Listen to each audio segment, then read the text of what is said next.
Hi guys, and welcome to today's video, which is a harvester ant update, but also today we are going to be trying to move these into a nest, which has been a sort of a quest for a while now. Now, as you may know, in the nest I did attach, they have completely filled it with seeds. So, obviously they like it for seed storing, but not themselves. However, they are filling up that test tube like crazy. The colony's growing really well. So now I'm in this situation. So basically, a lot of you guys suggested covering the ants for a week or so and then exposing them to light and they'll move. I've actually been doing it for a few weeks, and even when I do expose them to light, they might react initially, but they don't actually move, which is really annoying. So now my only other option is to just add another kind of nest over here. I don't want to get rid of their storage, so it's down to either the Ants Kingdom Gypsum nest or the Ants Australia Waitong size 2 nest. I think I'm going to go for this one now, just because if they do start to store seeds in it, I can easily tip them out and obviously rethink what I'm doing. But I figured I'm going to try this one first. It's smaller and hopefully it works.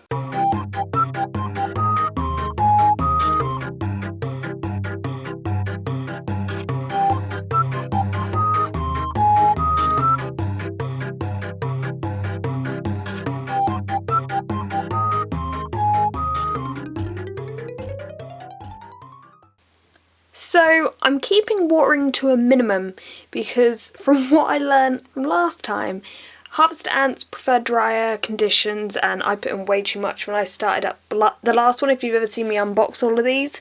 But what I will do, now I've watered it a little bit, is I'm going to cover it up so it's dark and we'll check back in the morning as to how it's going.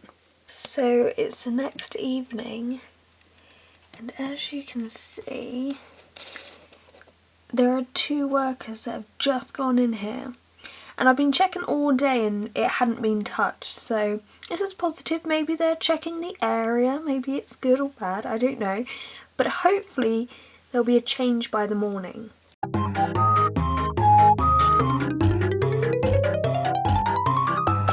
Okay, so there was no movement, so I decided to do something that I've been kind of putting off for a while, and that's like full on exposing them to the lamp. Now, from exposing them to light in the past, it hasn't really worked, but I figured I'd try it tonight. It looks like they're already moving things, so I'm going to try this for a little bit. I'll do a time lapse and we'll see how they go.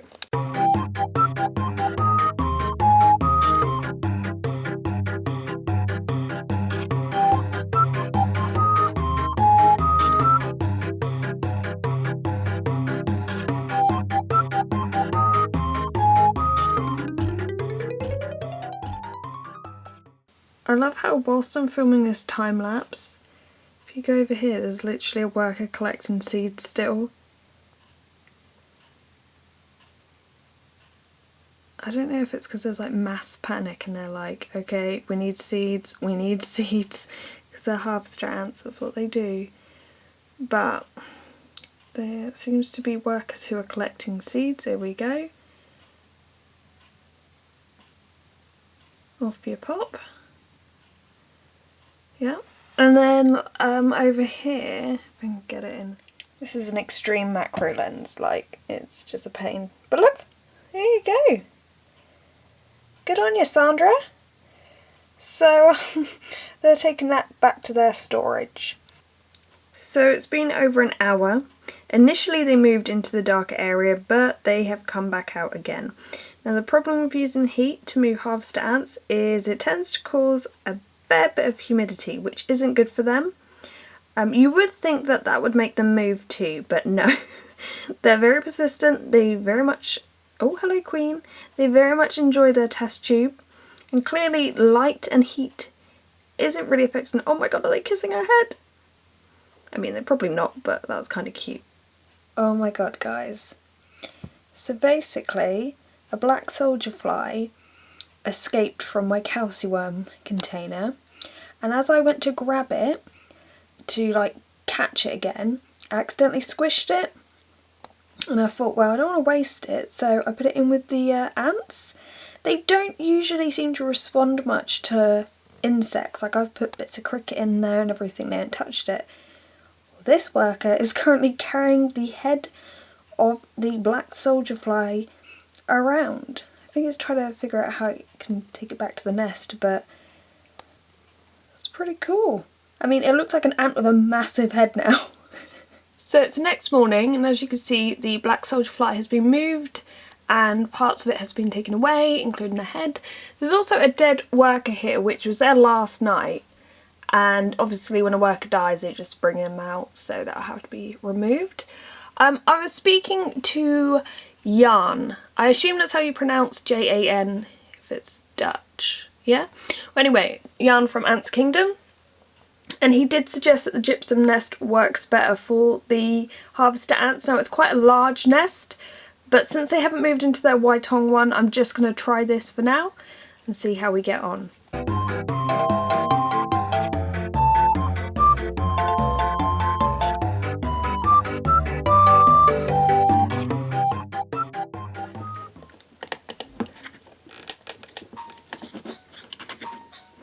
That's what we need right now.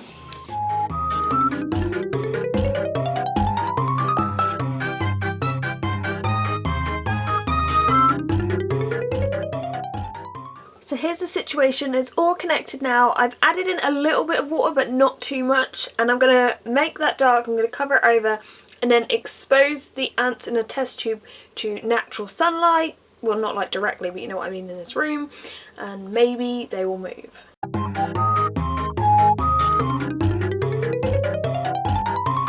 So the ants have been exposed to light and they still haven't moved. No, they haven't moved. So that sucks. One thing I did find today though is this. You might remember it, the Lasius niger setup.